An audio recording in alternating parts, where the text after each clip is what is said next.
está começando mais um É da Sua Conta, o programa do Tribunal de Contas do Estado na sua TVE. Hoje vamos falar sobre violência contra mulheres e meninas. O enfrentamento a esse crime é fundamental para o avanço dos direitos humanos, da igualdade de gênero e da justiça social. Essa violência, presente de diversas formas, física, sexual, psicológica, patrimonial, entre outras, afeta negativamente dezenas de milhares de mulheres e meninas no Espírito Santo. O que tem sido feito pelo poder público na área? Quais são as ações de enfrentamento a essas violências, em especial para a prevenção e acolhimento de mulheres e meninas? A fiscalização do Tribunal de Contas buscou essas respostas. Fica com a gente, porque combate à violência de meninas e mulheres é da sua conta.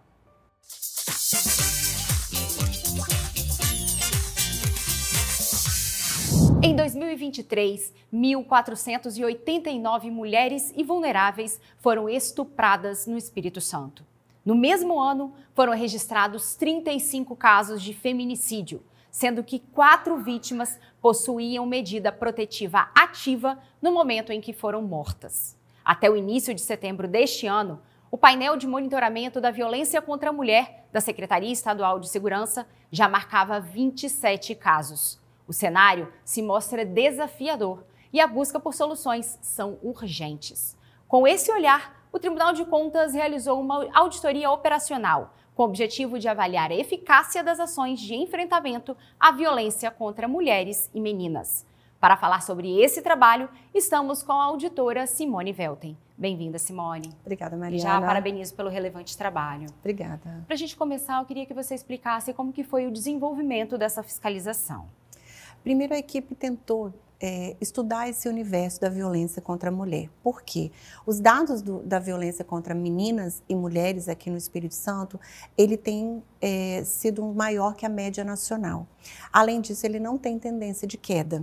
Então, esses números são muito grandes, né? Muito,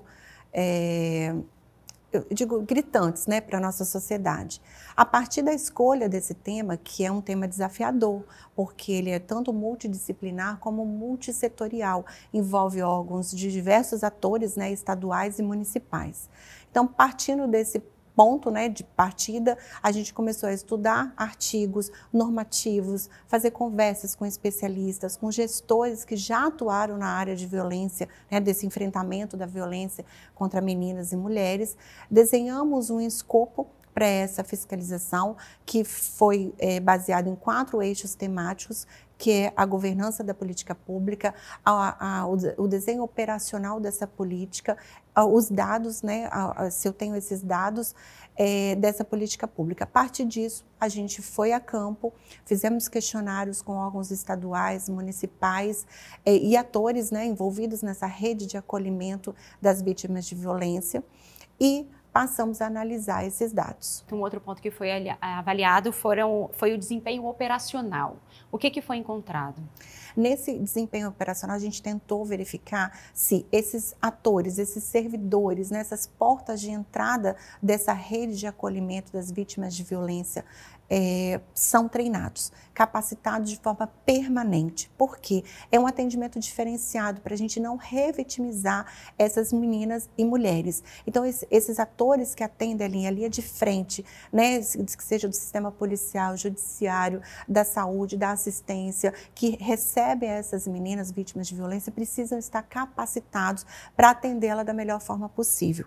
Também outro ponto de destaque foi verificar se existem campanhas, né, campanhas educativas, tanto nas escolas quanto da sociedade em geral, para a gente enfrentar, né, essa violência extrema, né, que a gente tem aqui. Outro ponto que foi verificado também é se a política é desenhada com base em dados regionalizados e pelo perfil da vítima, para a gente ver se de fato a política está atendendo aonde ela mais acontece, qual é a região que tem mais violência, né, onde é praticado, que dia da semana o Estado agir. Justamente, ele precisa focar as ações, os equipamentos públicos ali onde de fato a região que mais tem essas vítimas.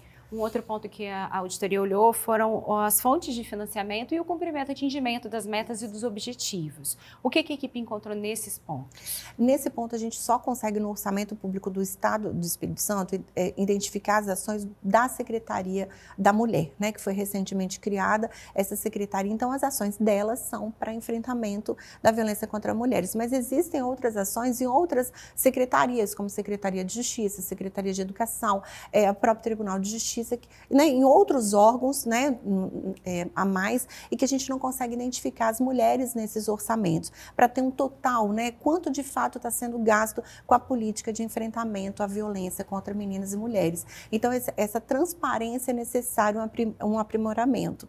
Também é necessário, a gente identificou, uma ação específica para meninas, né? Elas estão Chamou atenção, né? Política de enfrentamento à violência de mulheres e meninas. Justamente, até porque os números, infelizmente, da maior parte são de meninas de 0 a 14 anos. O maior concentrado da violência, antes de fazer a fiscalização, eu tinha um estereótipo de que a violência sexual atingia mais mulheres acima de 18, 20 anos, mas não. A grande maioria são menores de 14 anos, né? Uma violência intrafamiliar.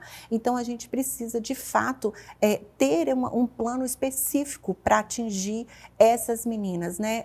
É a camada mais vulnerável, né? É mulher e ainda menor de idade que está dentro do núcleo familiar. Então, a gente precisa de ter identificado uma política específica para essas meninas, para que elas saibam o que procurar, quando, onde, né, Simone? Justamente, né? Porque elas são a parte mais vulnerável das mulheres. Sim. Um outro ponto que foi avaliado foi a gestão de dados e informações. O que significa essa atuação e esse ponto que foi olhado? Essa atuação é que a gente não faz política pública sem dados e evidências, né? A gente precisa dos dados para acompanhar o desenrolar dessa política pública. Precisa saber se as ações que estão sendo desenvolvidas estão sendo efetivas, se estão criando resultado, para onde essa aplicação das ações está nos levando. E aí a gente precisa do dado, primeiro, ele padronizado, que toda essa rede, né, de acolhimento dessas vítimas falem a mesma língua, ela precisa ser padronizado. Um crime de violência psicológica precisa ser classificado como violência psicológica na saúde, na educação, e na justiça e na segurança. Igual, usar o mesmo padrão, que a gente possa ter essa estatística. Além disso, ela precisa ser uma base única, que todos esses atores possam acessar de forma rápida ali o histórico e esses dados da violência da mulher, para que a gente tenha uma maior efetividade. Obrigada. E um outro assunto que também está no foco do Tribunal de Contas são ações antidiscriminatórias. Nesse primeiro ano em que celebramos o Dia da Consciência Negra, o tema esteve em debate no TCE. Confere na reportagem. O TCE do Espírito Santo, a Assembleia Legislativa e o Governo do Estado deram mais um passo para concretizar o trabalho de luta pela equidade racial e contra o racismo institucional, para construir instituições públicas mais inclusivas e plurais. Em um evento em alusão ao Dia da Consciência Negra, com a presença da diretora executiva do Instituto Enegrecer, Manuela Alves, os servidores e gestores públicos puderam ampliar o entendimento sobre o assunto e discutir medidas antidiscriminatórias a serem tomadas dentro e fora desses espaços. O combate ao racismo e a todo tipo de opressão dentro das instituições públicas precisa se dar a partir de ferramentas de gestão efetivas. Quais seriam? Instituição de políticas institucionais, a gente pode falar de mapeamento para ter os dados, para poder entender as desigualdades e poder atuar de forma mais assertiva, a aprovação de processos de responsabilização em casos de episódios discriminatórios, trabalhar a gestão de risco e gestão de crise, tentando prevenir ocorrências de episódios discriminatórios, e formação continuada. O evento também marcou a instauração da Comissão de Promoção da Equidade Racial e Combate ao Racismo pelo Tribunal de Contas. O propósito do grupo, formado por 6 servidores, é implementar ações para promover a equidade racial e ao combate ao racismo em todas as suas formas no âmbito do tribunal. A comissão também irá elaborar um plano de ação anual, com atividades e metas específicas. A gente vive essa realidade todos os dias, a gente vê o que a falta de ação nessa política de promoção à igualdade racial, o que ela promove na sociedade é uma mazela. E aí, quando o Tribunal de Contas cria essa comissão, ele dá um exemplo e ele também serve como uma inspiração para que esses outros jurisdicionados possam também implementar suas ações. O presidente do TCE, Domingos Taufner, apresentou a fiscalização realizada nos últimos meses sobre como está a educação para as relações étnico-raciais nas escolas e destacou que novas ações concretas devem ser adotadas pela instituição.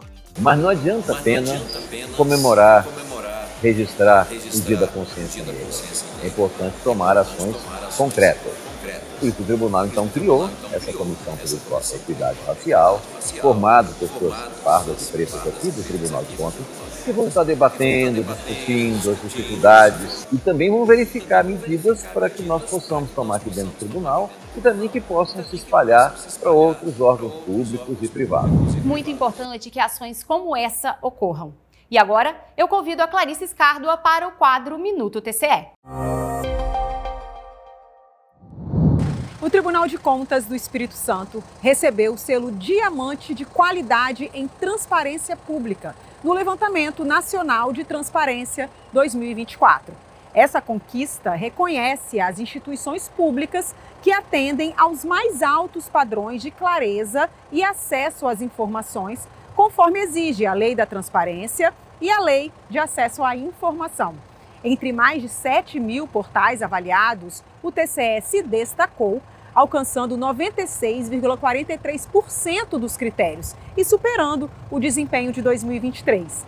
Por meio do seu portal, do Portal da Transparência e do seu painel de controle, o TCE Capixaba divulga dados de receita, despesa, folha de pagamento, diárias, licitações, contratos, entre outros, para que o cidadão possa consultar e ficar por dentro de onde cada centavo dos seus impostos pagos são investidos e aplicados para a melhoria das políticas públicas. O selo Diamante reforça o compromisso do TCE-S em garantir que os dados públicos sejam claros, acessíveis e organizados para o cidadão, fortalecendo a confiança e a participação da sociedade. Volto com você, Mariana. Obrigada, Clarissa. E esse foi o nosso último programa de 2024. Desejamos a você boas festas e que 2025 seja um ano de novas conquistas e realizações. Siga acompanhando o Tribunal de Contas no nosso portal, nas nossas redes sociais, pelo @TCE Espírito Santo. Até o próximo É da Sua Conta.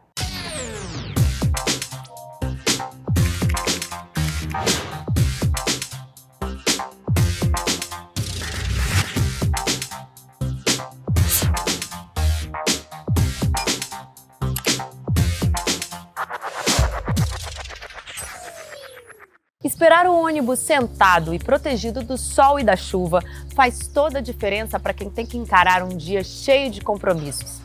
E hoje nós vamos pegar carona no transporte público de Santa Maria de Jetibá para mostrar como o Tribunal de Contas ajudou a chegar nessa realidade. Vem comigo!